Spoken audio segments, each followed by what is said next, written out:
Assalamualaikum warahmatullahi wabarakatuh. Alhamdulillah, segala puji bagi Allah yang maha pengasih dan maha penyayang, yang membalas doa-doa hambanya apabila kita berdoa dan mengingatnya. Pertama-tama marilah kita panjatkan puji dan puja kehadirat Allah Subhanahu wa taala yang mana telah mempertemukan kita pada hari ini dengan keadaan sehat walafiat. Salawat serta salam tak lupa pula kita sampaikan kepada baginda Nabi Muhammad SAW bersama ahlul baitnya, juga kepada guru-guru kami, orang tua kami, saudara-saudara kami, pemimpin-pemimpin kami, muslimin dan muslimat yang terdahulu dan juga yang akan datang.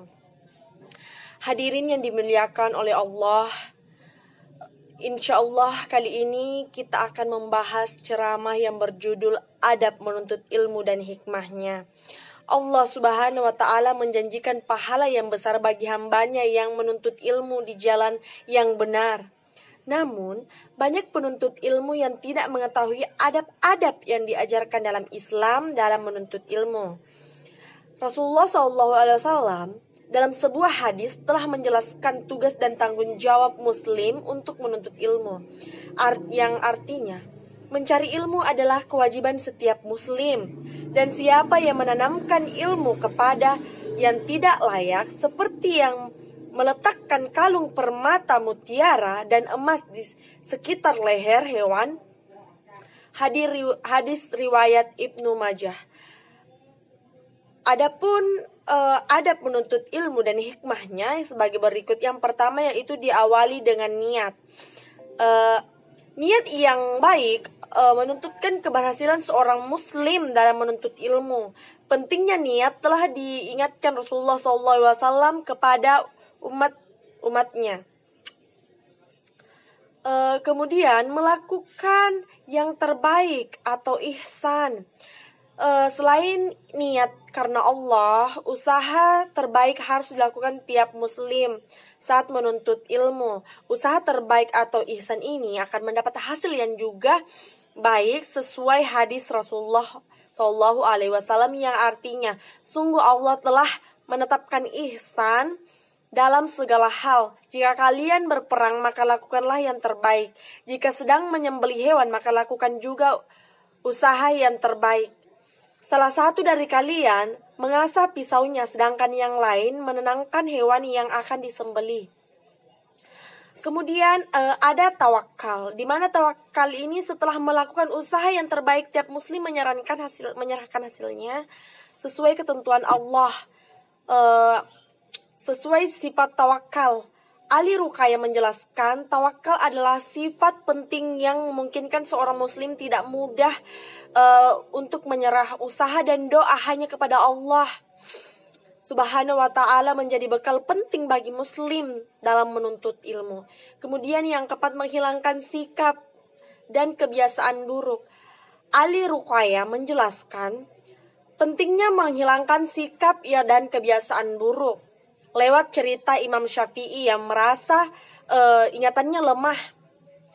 Guru Imam Syafi'i, Waki, menyarankan muridnya untuk berhenti melakukan dosa. Menurut Waki, pengetahuan adalah cahaya Allah Subhanahu wa taala, dan Allah Subhanahu wa taala tidak mau cahayanya menyinari dosa. Kemudian bersyukur pada Allah Subhanahu wa taala dalam firman-Nya surah Ibrahim ayat 7. Allah Subhanahu wa taala telah menjelaskan manfaat bersyukur dalam segala hal, termasuk saat menuntut ilmu. Bersyukur akan membuka nikmat lain dari Allah Subhanahu wa taala. Kemudian selalu zikir dan mengucapkan istighfar. Zikir dan istighfar jangan sampai tidak diucapkan muslim saat menuntut ilmu. Mengapa? Karena ketika memenuhi kesenangan atau halangan, selalu ingat Allah Subhanahu wa taala akan menghadirkan muslim dari hal buruk sesuai hadis yang artinya dunia dan seisinya ini adalah kutukan, kecuali mengingat Allah Subhanahu wa taala atau berzikir, dan segala hal yang mendukung atau orang yang memiliki atau memperoleh ilmu. Hadis riwayat Ibnu Majah. Kemudian yang ketujuh itu berdoa supaya terhindar dari malas dan kesulitan. Berdoa yang biasa dibaca supaya terhindar dari rasa malas dan menuntut ilmu, yaitu Allahumma inni a'udzubika minal hami wal hasni wal ajsi wal kasali wal bukhli wal jubni wal dalai daina wagahal batir rijal. Artinya, ya Allah, aku berlindung kepadamu dari kecemasan dan kesedihan, kelemahan dan kemalasan, sesat dan pengecut, beban hutang dan dari penguasa manusia.